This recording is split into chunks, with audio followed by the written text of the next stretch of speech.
Cinema Classics is brought to you by the Gateway Film Center, 1550 North High Street, Columbus, Ohio. Further details and showtimes online at gatewayfilmcenter.org. The award-winning Cinema Classics is produced by John DeSando and Johnny DiLoretto. Listen to the shows and read reviews online at WCBE.org. I'm John DeSando. I'm Johnny DiLoretto. This is Cinema Classics. Yeah, boy, it is. And we lost a Cinema Classic recently with the passing of the great director Jonathan Demme. Yeah, boy. Did you? What did you feel about Demme? Were you like? Was he one of those guys you were excited about when you heard his name was attached? Oh, very much, and it all came because of his performance in The Silence of the Lambs. Well, you mean his directing performance? I'm sorry. It all came because of his directing The Silence of the Lambs in 1991. Yeah, that's interesting because the guy had such a long career before that. None of it pointing to making a film like Silence of the Lambs. Yeah. He worked for Roger Corman in the 60s and 70s, turned out a lot of like B-movie, where he learned his craft. He learned his craft, how to be efficient, how to produce and direct efficiently. That's what Roger Corman was all about, cranking these things out. Yeah. Then in 1980, he made a movie called Melvin and Howard. You remember that? Yeah, I do.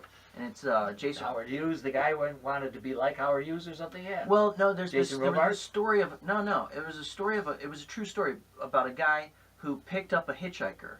I think he was a hitchhiker, and he was very eccentric and dirty, and he looked like a homeless guy. Through the course of the conversation, it becomes apparent that the man is Howard Hughes, and he leaves this guy Melvin Dumas, I think, a lot of money in his will, and nobody believed him.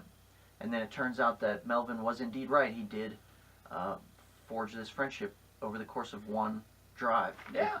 Howard Hughes. It really put him on the map as somebody who was character-driven, as opposed to... And you're right, because before Silence, there was Swimming to before Silence, there was Swimming to Cambodia in 1987 and Married to the Mob in 1988. Yeah. These are both, they were well received. Oh, they were all well received. I remember these movies like Something Wild with Melanie Griffith. He put her on the map. Also Ray Liotta.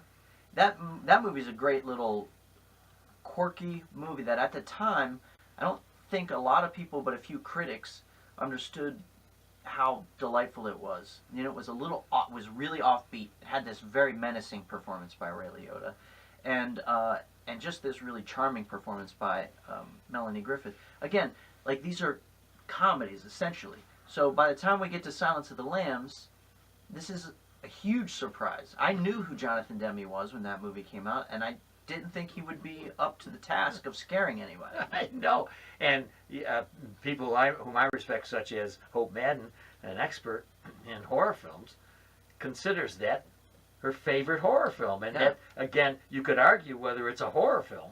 Yeah. But it definitely has horrific elements to it and haunts you. So that, for me, it's interesting you started with Silence of the Lambs, the film he's best known for. Right. I also think that after that, we lose Jonathan Demme. Oh, don't say that. Yeah. Philadelphia. It's Come on, 1993, 2 years later. It's a good film, but it is also Oscar bait. It's so self-important. And I'll tell you another thing. Jonathan Demme was famous for that technique of his characters looking directly into the camera. Now, that wasn't something I think he always did. I'd have to go back and look, but when in Silence of the Lambs, which is so much about how men look at women, that technique had a lot more gravitas. It had a lot more thematic heft. Okay. In Philadelphia, it just seems distracting. And he does it again with The Manchurian Candidate, which was a terrible remake. 2004, you're right there. And also, then because he won the Oscar, that's all he could think about, I thought. I just felt like this guy's going for more Oscar. He did Beloved with, the adaptation of Toni Morrison's novel. Right, with Oprah. Yeah. And again, just like I just felt he was desperate for another Oscar. I thought he did a great job with Rachel Getting Married. No, okay. That's 2008. That's right. That comes much later. 9 years ago. 91. Silence of the Lambs was 1991. Right. Right? So the next time he makes a really great movie 2008. is 2008. And it's also a return to the films of his past. Like, Right. you know, the a little more Roger Corman, indie, Yeah. simple. And what's interesting here is that in this time, I think as you've alluded to, he's not been sleeping. The guy has been doing great stuff. For his is one of the best documentaries I've ever seen is Heart of Gold, Okay. with Neil Young Yeah. in concert, Mhm. and Demme has done a lot of this stuff with Yeah. musicians. Yeah, going back to Stop Making Sense, Talking Heads, he's always had this penchant. Well, he's a music lover. He was a music lover. But he always had this penchant for rock documentaries. Yeah. And he was really good at them. And it was kind of like, you know, when a theater actor transitions to film and then Yeah. they got to go back to the theater.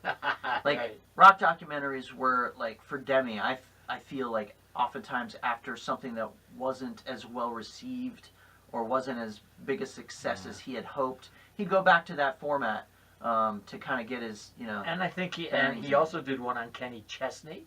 Did he? Yeah. What are you, like an expert on Jonathan Demme Oh, rock yeah, documentaries? that was You have a 2012. separate list over there? Yeah, well, of course I have a list. I don't have your mind, so I have to have a list. Ricky and the Flash with Meryl Streep. Oh, he directed that? Yeah. 2015. Was that before or after Rachel getting married? Rachel was 2008. That's like 7 years later. Yeah, okay. All right. So with Meryl Streep playing, you know, He just doing kind of guitar. quietly went away. I know.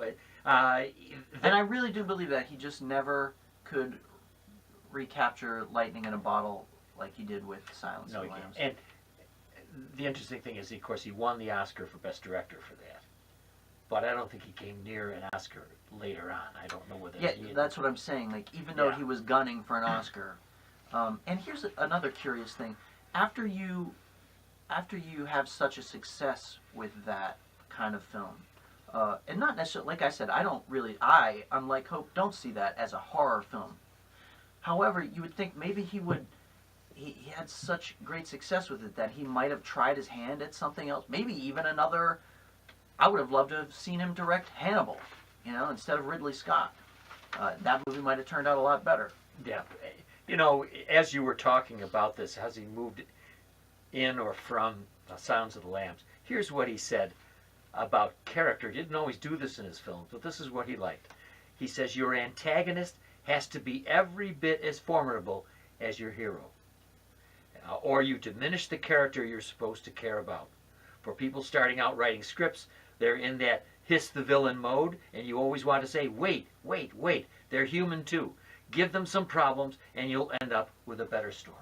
That's great. That sounds a little That is great, yeah. And you know, if you haven't seen Something Wild, the Ray Liotta character in that is, I saw the movie once when I was a kid, and that guy, the memory of it is as menacing in some ways as Hannibal Lecter. Well, I think we've done about as good a job as Jonathan Demme could have ever hoped. Yep. Now that he's up there watching us and listening with our other listener, this is a big success.